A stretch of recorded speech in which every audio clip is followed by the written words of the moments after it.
Thanks for watching the video. I'm Diego, D-I-E-G-O, and today you're going to learn from some of my stupidity. Let's get going. Lesson first, mistake later. Lesson is arrive at solutions, don't impose solutions. Another way of saying that is don't insert a choice into a situation. Let the situation determine what choice you make. A practical example of that would be tires on your car. You need new tires on your car because your tires have worn out. You arrive at the solution. Tires worn out, I get new tires. Imposing a solution is, hey, I don't really like the rims on my minivan. I need to upgrade them, Dubs. I'm gonna buy new ones. I'm imposing a solution, not arriving at a solution. One day I was walking around my property looking for places to put swales in. Never a good place to be in any thought process.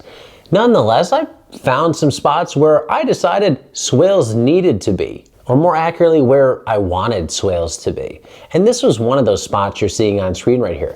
This is where I wanted to put a swale. The key word here is want. I didn't need to put a swale in here because I didn't have a problem with water coming over the soil surface. I just wanted to put a swale in so I could say that I had a swale. I know we've all been there, so you can admit it. So I went through all this process of kind of planning, clearing out brush, and getting ready to put in the swale. And then at the last minute, I realized what I was doing was totally stupid and unneeded, so I aborted the process, saving myself a bunch of time and money. Because I had finally arrived at a solution instead of just imposing a solution. With winter almost here, I know you're gonna be sitting inside thinking about projects that you wanna do next year.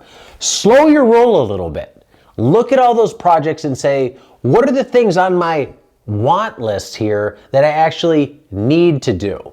What are the things on my want list that are going to solve problems for me in the future, are going to make life easier in the future, are going to add value in the future? And distinguish those from the things that you saw them in a video like this and you said, that sounds cool, I want to do that. Think about your list and arrive at solutions, don't impose solutions. Thanks for watching this short video. Until next time, be nice, be thankful, and do the work.